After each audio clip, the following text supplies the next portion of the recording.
Governor Roy Cooper's final day in office ended with a big news for a local man. A man in our area will get out of prison after nearly 30 years behind bars for murder. A jury convicted him after he got drunk and crashed into a truck in Guilford County, killing 2 people. 2 Wants to Know's Kevin Kennedy looks at the push to set him free. Every day for the past 28 years, Brian Fuller goes to sleep and wakes up inside this prison. No one else to blame but myself. It changed a lot of people's lives, and it's hard to let it go. Everything changed on the night of May 15th, 1997. Fuller driving along US 29 in northeast Guilford County. I remember leaving the racetrack and stopping by a grocery store, bought some beer, went up the road a little ways and took a sip, and it was hot. According to court documents, Fuller was going 77 in a 55-mile-per-hour zone when a state trooper started to follow him. My cousin was in the car with me. He told me to go, and I panicked and took off. A 15-mile high-speed pursuit ensued, Fuller eventually crashing into a truck at this intersection in Eden. Seconds later, the truck burst into flames. Scared, hoping everybody's all right. 2 people were inside the truck.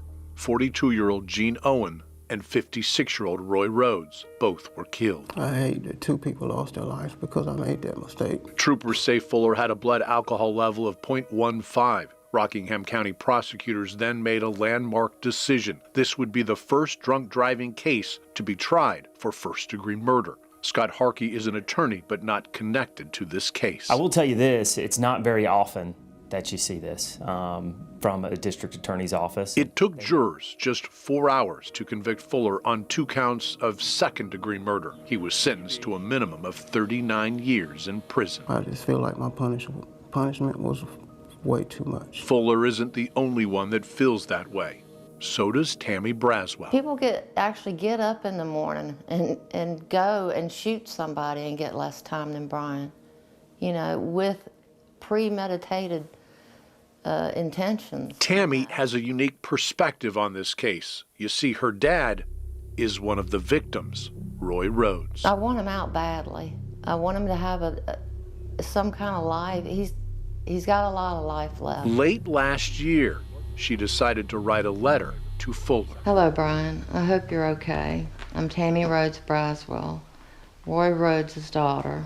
And I thought, you know, it's time to set a wrong right. The first person Fuller called after getting that letter, his mom. I just started hollering and screaming, Lord have mercy, Jesus. I knew it. That's what I did. I just started jumping up and down, just screaming. And it's not just Tammy. Her brother Dennis feels the same way. I think he needs to be out. I definitely think he needs to be out. It's been too long. The family has sent supportive letters to the courts and the governor's office, and they helped find Fuller a new attorney. I think he's a good person, a good human being. And I don't think it's right. It's just not right. This crusade bringing 2 families together. After 28 years, Tammy and Dennis finally meet Fuller's mom, sister, and son. Her and her family, they're the light, man. I'm telling you, it's crazy.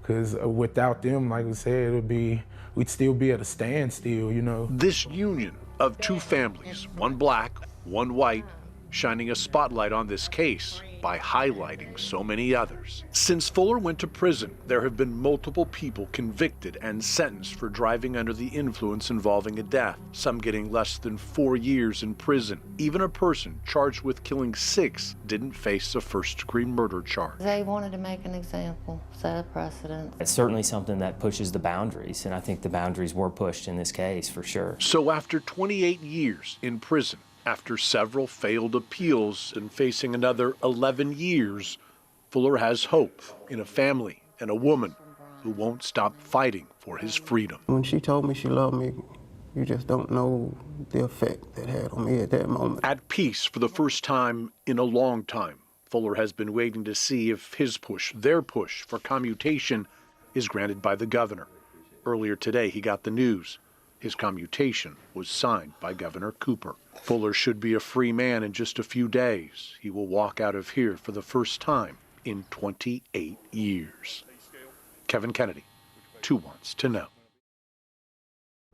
And the decision was part of a slew of commutations and clemency orders from Cooper. Cooper also ordered 15 people off of death row. 3 of them are from our area.